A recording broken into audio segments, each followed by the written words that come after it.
Hello and welcome to another episode of the Gamers versus Depression podcast. I'm your host, Dr. John Mills, and today I am joined by our social media manager, Tommy, and we are going to talk about becoming a streamer. We're quite fortunate to have Tommy. He's been banging this drum for a very long time with some success, and we also had a conversation last week, which we might try and slice in some elements with a streamer called Zealand, who Football Manager players will know, who had some really interesting kind of insights around YouTube's algorithm and being controlled by the AI and all that kind of stuff.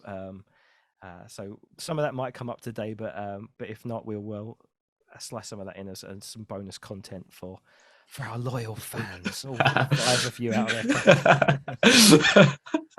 So welcome, Tommy. Last week you were the host, so it's my turn this week to shoes on the other foot. Put on the radio voice. This is all good fun. So do you want to start by just giving us a bit of an overview of your experience as being a streamer yourself? Yeah, absolutely. So I when I was about 17, 18,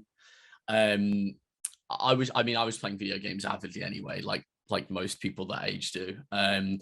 And I felt a lot of my friends, we'd be having a good time. It'd be funny. I felt like we was funny.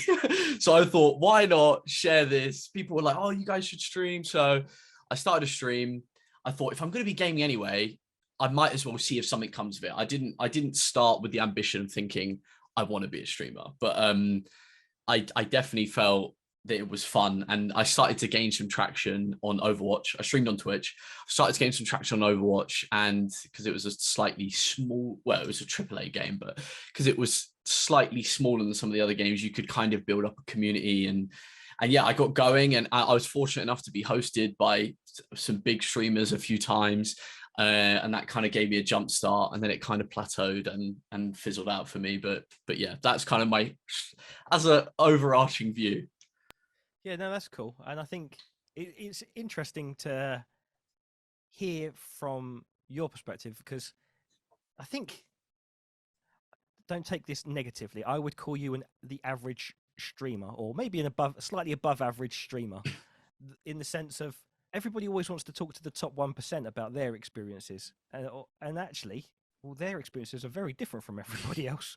It's like when my day job around research, like everyone wants to talk to the elite football managers. The guys have got a very different life and experience to the guys that's managing a Sunday League football team, and there's millions and millions and millions of Sunday League football managers, but there's only 20 Premier League managers. So actually understanding what works and how to support the millions of people is, I think, arguably more useful and beneficial a lot of the time. So I think your experiences are going to be really good. So so what's it like then? I've talked about this kind of 1%. We've talked about their world. So before we completely dismiss that top 1% everyone's aspiring to actually get to, what's it like to be a top 1% being followed and watched by hundreds of thousands of people potentially every week? Like, you've got friends that are working in that kind of space, haven't you? Yeah, absolutely. Yeah. How do they find it? Yeah, I mean, some of them got into fame because of luck.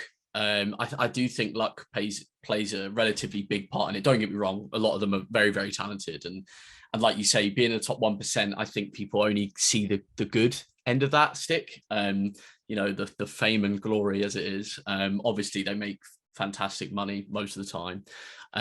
They get views on anything. They get sponsorship deals, but it can be very lonely as well. And I know that sounds silly, but you might think, well, they're getting viewed by, they've got millions of followers, but to get to where they were, a lot of them probably sacrificed the social life, family events, meeting with friends, because it's like trying to become, I would use the analogy of trying to become a professional athlete, like getting in the top 1% of the Premier League or the NBA or the NFL. You have to make sacrifices, and I think a lot of people don't see that side of where they started with the 1 to 10 viewers. Everyone starts there unless they're exceptionally lucky, but yeah, they only really see, like you say, the good side, and everyone wants to talk to the top 1%. But I mean, don't get me wrong, they've got every gamer's dream job for the most part. It's a fantastic job. I would have loved to have been a streamer.